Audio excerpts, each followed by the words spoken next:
Today we are here with Mr. Mike Holmes.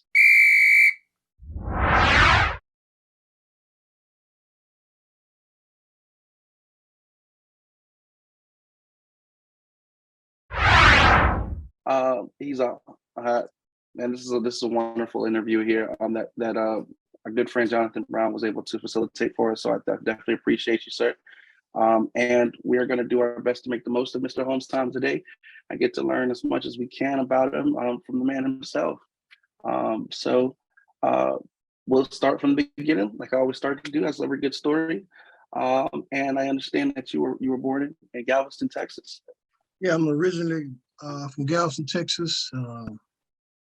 Been there all my life until I decided to attend Texas Southern University in 1969.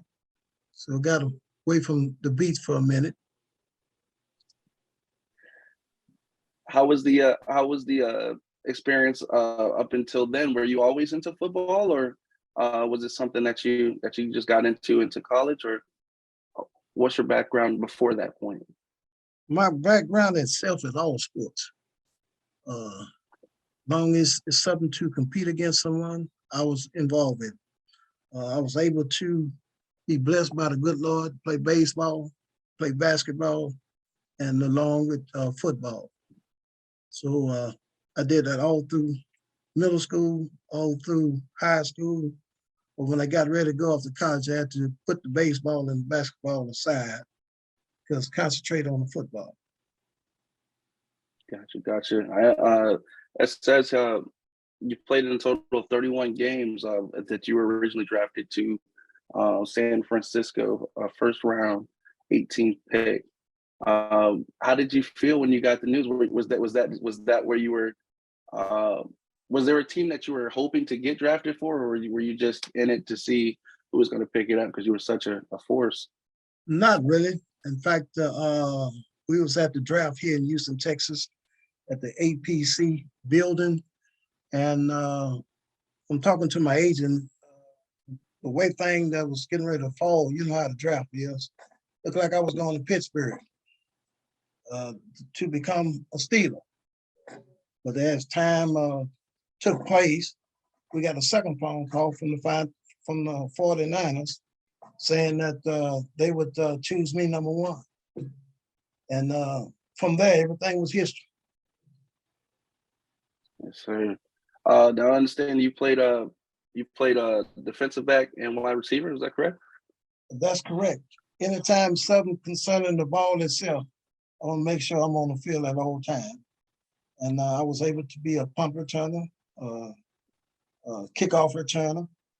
Anything that's dealing with the football, I was make sure that I was involved in. That conditioning, man, must have been amazing because, like you said, you were on both sides of the field. Playing that defensive back, you got to be one of the fastest people on the field at the time because you're that last hope on the defensive side. So was you always pretty much a very fast individual, or did it pick up more with your conditioning as you moved over to the pro, or how did that manifest itself as far as you playing both sides? Due respect to the good Lord. The good Lord blessed me with the speed, and I was just able to keep it going throughout my career. And it helps when you play all the different sports, the baseball, the basketball, along with the football. It means you're pretty constantly running at all times. So it really paid off in the long run. Yes, sir. Now I see you also played for the Bills and the Miami Dolphins at one point, and it looks like maybe that might have been in the same year. Yeah, that was 19. That was 1977.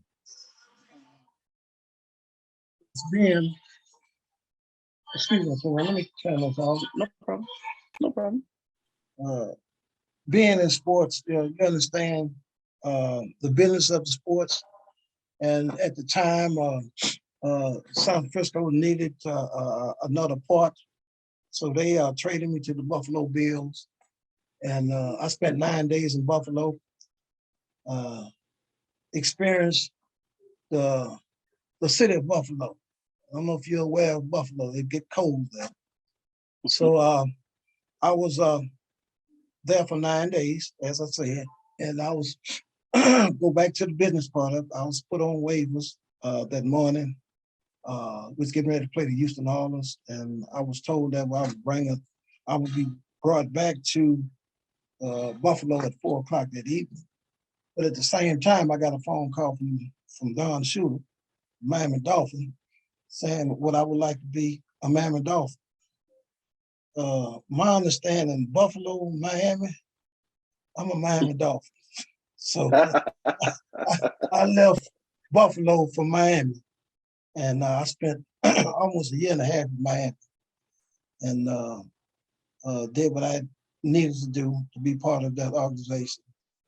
I didn't get the playing time that I hope I would get because of injury. You know, injury plays a vital part into what you do on the field and off the field. But I was leased by the Miami Dolphins, and sitting between the airport on the way home, I got a phone call from the Winnipeg Blue Bombers asking for my service. And I knew at the time, if I wait, I got a chance to go back to the NFL. But at the same time, I understand it's about getting things done. The opportunity was there to Winnipeg.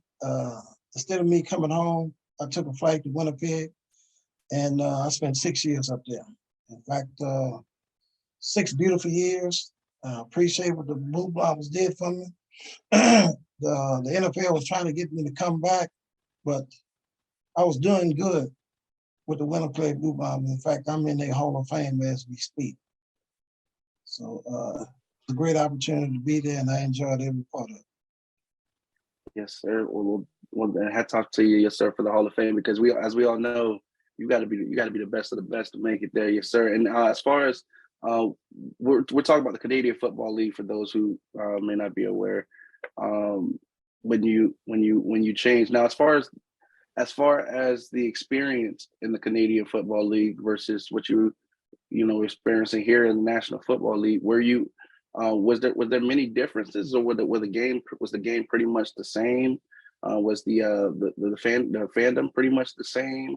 Well, pretty much everything is the same. I mean, everybody want to put this and that on one league, but the key to the whole point is competition. Win, lose, or draw, you got to compete against somebody. It can be the Pop Warner. You competed at that level. So it's the only difference between the CFL and the NFL. We got the bigger field. So that means if you're down there, the receiver has a goal line. I was a receiver. So I had fun with it. I took advantage of it. But football is football. It don't matter what level it is. It's just outside people with fans, a spectator, they want to put something on. But getting an opportunity to play is what life is all about. I was given that opportunity, took advantage of it. Yes, sir. Yes, sir. Now, you also looks like at the U.S. Football League under the Washington Federals. Is that correct? Yes. How did that transition? I was pretty much at the end of my career with Winnipeg. What I mean by that, I had a serious injury. I tore my Achilles tendon, and at that particular time, I was told I wouldn't be able to play sports anymore. Me being a competitive person, I made a decision where that some kind of way I'm gonna get back on the field, and it took me almost 9 months to pretty get in a situation where I was able to run again. At that time, the United States Football League was just formed. I got a phone call from my coach that coached me in Winnipeg, and he said, Coach Riley, say, Mike, would you come down to Washington and be part of mine? I said, well, Coach, you coached me in Winnipeg. Why would I tell you no? So I became a part of the Washington Federals for 2 years. Wow. as far as the camaraderie, as far as teams, because at this point I've interviewed two other pro football players as well, and one thing I noticed is that competition. The That competition is competition what it's thing all is in about. your blood. Yes, It's sir. in your Yes, blood. sir. It's, Uh, it's when you amazing when you get an opportunity to put the ball in the end zone and to see the expression from the fan. That's where the competitive come from. Sir, and as far as teamwork, like as far as team chemistry, how far do you think that plays into your role on the field and off the field? Because from what I understand, sometimes there would be that competition doesn't stop just on the field; it carries into the locker room as well. Well, So yes, was that when something that you experienced as well? Yes, sir. oh yeah, you can always experience that because you either on the offense or the defense, you got your teammates. They under the impression that they the best. I'm already know I'm the best, so I have to prove it every time I'm out there on the field, on the offense and on the defense. Uh, Pretty much getting along with the quarterback. Quarterback is the key to everything if you're a wide receiver. On the secondary part of it, it's just you have to make plays. You know, in order to win games, you have to make plays. And the plays that a lot of kids don't understand, and I ask that question to every kid come in contact with it. What makes a good defensive back? The first thing they try to tell me, technique, learning how to play the position. I said, no, that's not the answer. The answer is getting an interception and put the ball in the end zone. Because if you get an interception and put the ball in the end zone, that means what? You got a chance of winning. But if you just playing by technique and all that other stuff, you haven't done anything for the team. Just like on the offensive part of the ball. What makes a good wide receiver? Everybody say catching the ball, running the right route, and being in the right place. No, that's not the answer. The answer is putting the ball in the end zone. All the best receivers put the ball in the end zone. Prime example, Jerry Rice, San Francisco 49ers. He still holds the records for touchdowns. He win with touchdowns. That's wisdom. That's wisdom, and I understand too as well. You know, the game has it's changed due to different because I understand like back when you were playing, some of the hits that we would see, man. I don't know if you guys were trying to tear each other heads off or it was just a statement with the tackle, versus like today. It seems like the rules have been kind of they've been kind of formed to kind of, I guess, protect against so much of the health issues that arise after the season. Do you think the game is the same as far as the impact now, or do you think it is a little watered down? Do you Well, agree it's with some of the definitely watered changes? down. You can see it. All you do is just watch the game. It's definitely watered down. Uh, let's go back to the competition. It's again when you're on offense, or you're on defense, you trying to make contact. Well, we have a misinterpretation of the game in defense. What I mean by that is today's date, everybody want to hit. But at the same time, nobody want to get an interception. My day was all about interception. The key to the defense is turnovers. But everybody want to hit. You can hit a person hard as you want to, but at the same time, he's got the football. And when you look around, the referee throwing his hand up. You wonder why? It's a touchdown. So the hitting is, I think we lost the conception of football. And that's what I mean by this competition. Same way on offense. You can't touch the quarterback. Why? He the one got the ball. I need the ball from the quarterback, but you can't touch it. It's watered down. And what I can't understand is that you watch a football game, they throw the ball almost 95 times throughout the game. A whole game goes on. Nobody get an interception. I don't understand that. And that's my pet peeve. This is 2022. Look at my school, which is Texas Southern University here in Houston, Texas.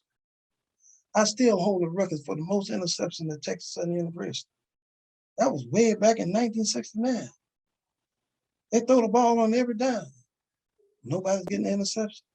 They wonder why they're not winning. They ain't getting no turnovers. It's very simple. Turnovers. You got a chance to win a football It sounds to me like the focus more back then was just about interrupting the play. You don't want them to catch the ball. Right, we don't want them to catch the force ball. that turnover. And now it seems like it's more so where free safety is so will allow a receiver to catch the ball. Allow them to catch the ball. And it's like, yeah, it's it does seem a little backwards when you look at and that's backwards. You know, Well, say the offense just started marching down the field. You look up now where at the end of the year, let me throw something up right quick. I would say Tampa Bay. You got 4 receivers, and all 4 receivers got 100 catches. So what did the secondary do? Right. They don't have no interception. How you play 17 games and don't have no interception? I don't understand that. But yet you want to win. Can't win like that.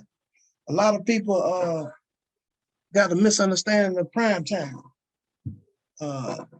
Prime time did it with he intercepted the ball and ran in the end zone. Well, he can't tackle. He don't need to tackle. He's scoring points. To win, you got to score points. Points win games. You definitely got a point there, yes, sir. So I do see that you did actually do one of the most notable stats in your particular profile was that you caught an interception from Norm Snead in the fourth quarter, October 26th in 1975 for 24 yards against the Patriots. What was do you remember what was going through your mind when you got the ball? Was it just I need to score at the time, or well, at the time we may have been behind, and anytime you get a chance to turn the game around into your favor, you try to make it happen. Because again, if I didn't score at that particular time, the next play, we may have fumbled. And pretty much that's the way I look at football itself. The next play is not guaranteed. So if you get an opportunity, try to put it in the end zone. As far as now, as you're looking at some of these players that are leaving college hoping to get drafted, what are some things that you might impart as far as wisdom on their behalf, as far as managing their career, as far as making the most of each opportunity and things like that? Most of the time when I talk with kids that's getting ready to make the next step, you get opportunity, make the best of it. What I mean by this is just what I've been saying the whole time. You're on defense, try to get an interception. You're on offense, put the ball in the end zone. I stress that every day. In fact, I just talked to a kid yesterday concerning this. Give an opportunity. Take advantage of it. How you do that? Put it in the end zone. Gotcha. As times change, they were saying as times change, things stay the same. As outside of football, as far as back when you were playing, there was a lot of changes being made socially, and where we are socially today. Are there similarities that you see now that may have that at this time you might have hoped would have changed? Do you feel we're going backwards, forwards as a society, or what would be your outtake on the change of the times currently? Well, the change of the time, I would say we going backwards to a certain point.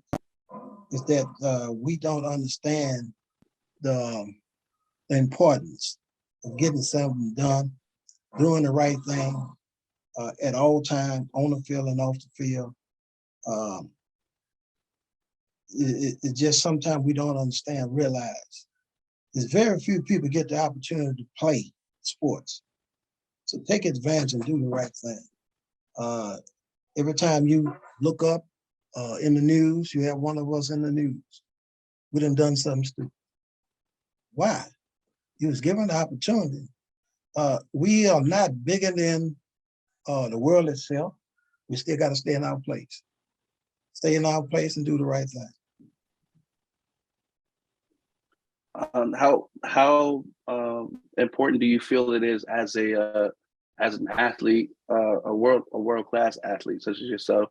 How important do you feel it is that someone in your role takes a position of a responsible role model as far as politically, socially, and everything else that can be brought, because you are influential. You have other people watching you, younger people who hope to get to your stature.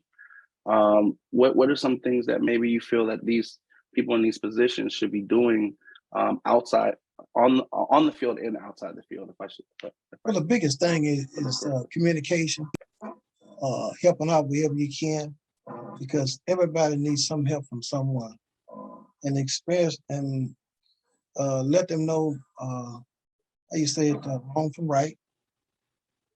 Behave yourself at all times, because you're always being watched. So carry yourself in a respectful manner at all times. And in the long run, it pays off, because as of today, I got people still calling me to telling me thanks for giving them some information. And now they all are doing well.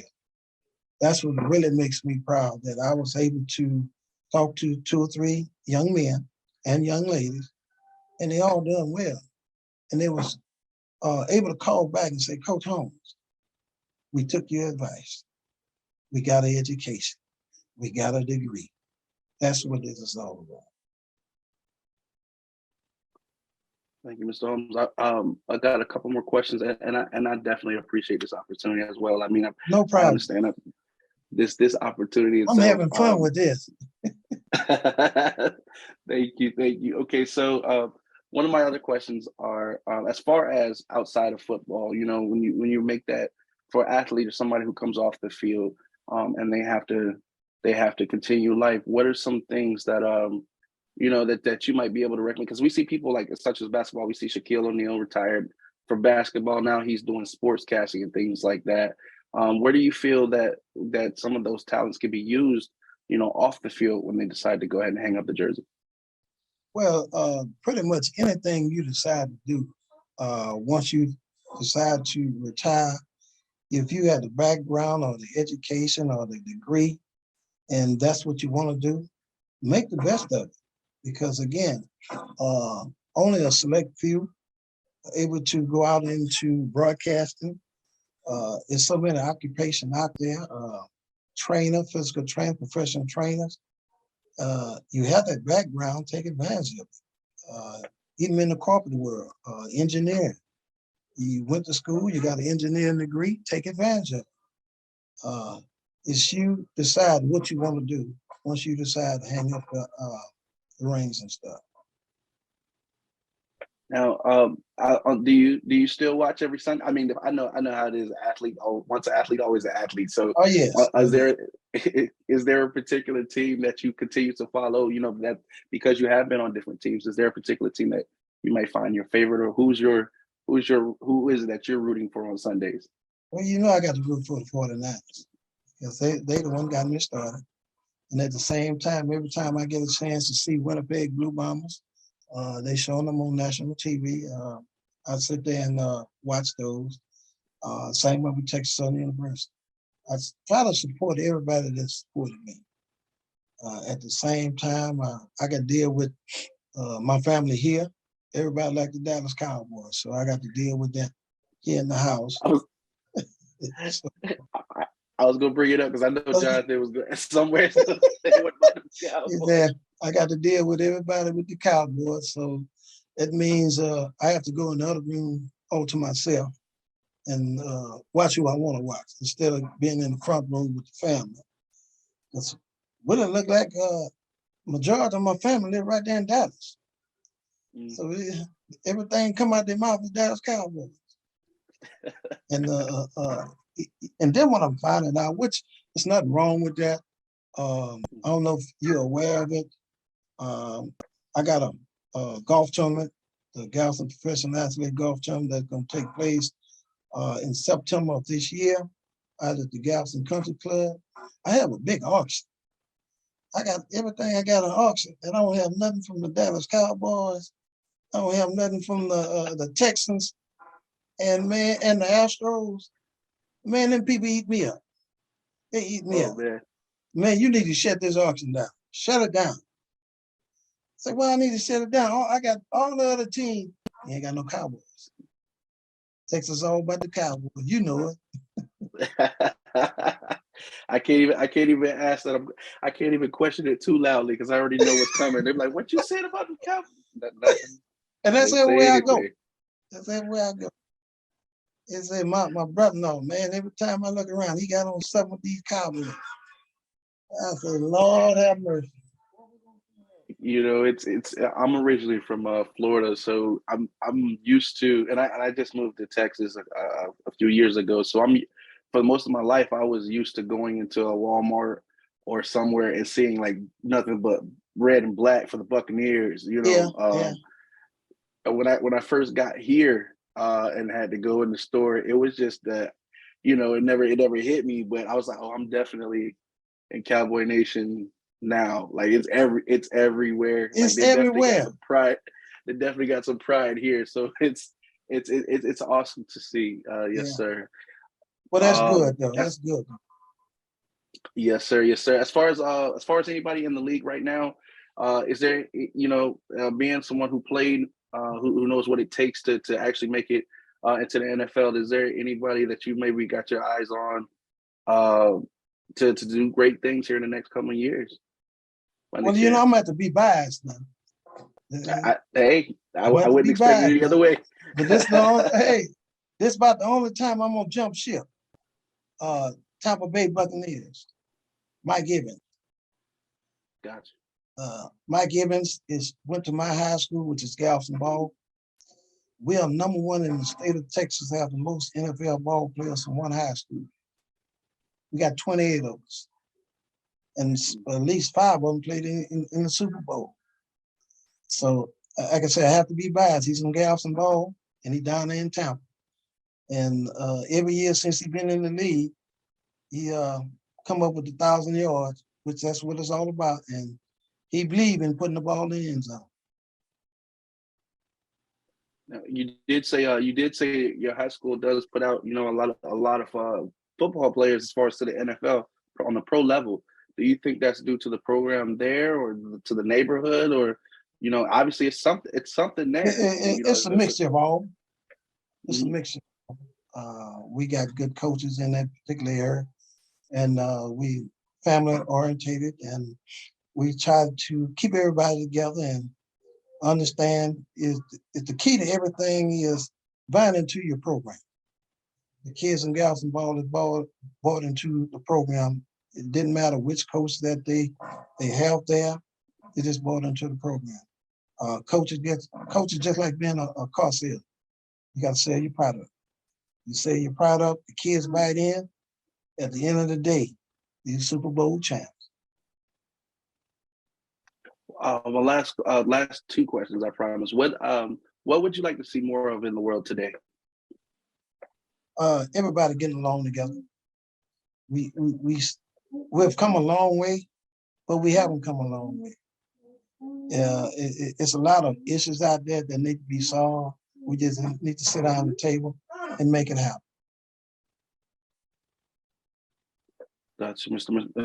Mike Holmes. And my last question today is, what can we do as people, as everyone watching this interview has the power to do? What can we do to make sure a better world for the kids that come behind us? What do we need to leave as a generation to them to be able to pick up and carry forward to the generation after them?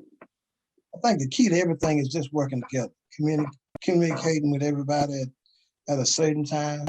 Again, goes back to doing the right thing. It's at a point when things are out there, you got to be a bigger person to say no or leave it alone.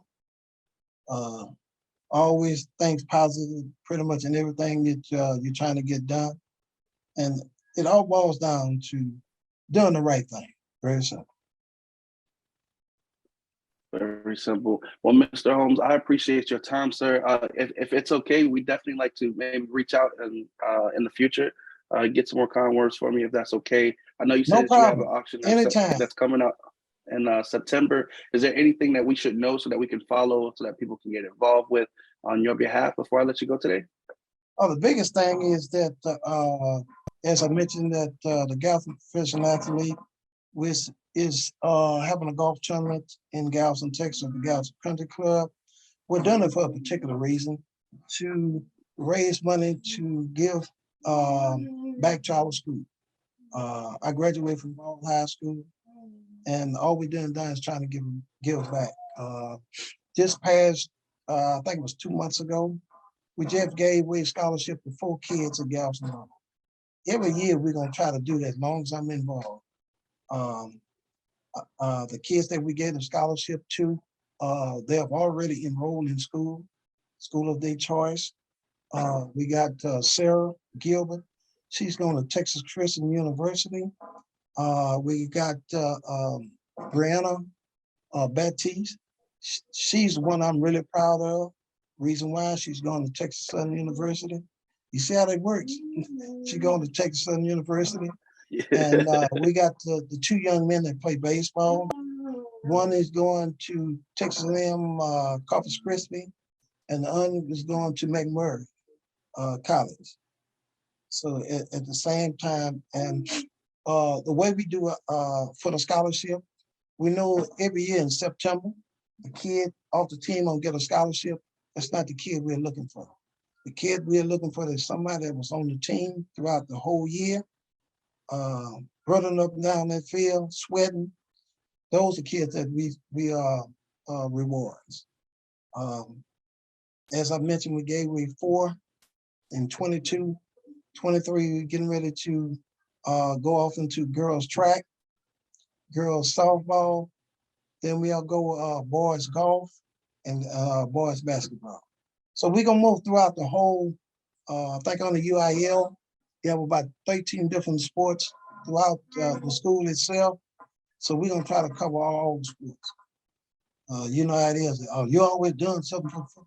No, let's leave that alone. We finna give scholarship to every sports, even swimming. They even told me they got a bowling team, but that's further down the road. We'll get the bowling, I guess, in 24 if I'm still around. Sir, how can organizations reach out to be a part, to donate to those causes, or to get involved? Okay, number one, you can reach me, which is Mike Holmes, the Houston Booster Club, Inc., 6710 Indian Lake, Missouri City, Texas, 77489. You can reach me at 281-794-0694. Or you can go to our website, which is GalvestonProfessionalAthlete.com. Click on it, and you'll see everything concerning the Galveston Professional Athletes and all the sponsors that we have. We are definitely looking for sponsors. In order for us to give money to the kid, we need sponsors. And if you want to play golf, we would love to have you come down and play golf on a beautiful golf course at Galveston Country Club. We're always looking out for help. How you say, I'm the easiest person to find. All you got to do is throw a rock in the air, the rock will fall on top of my head. And I'll take advantage of it. Thank you so much for your time, Mr. Holmes. I appreciate it. I'm gonna get this finished up for production, and we'll put it out, and I'll send it over to you. I appreciate it. Hey, thanks. I Thank had a you. good time.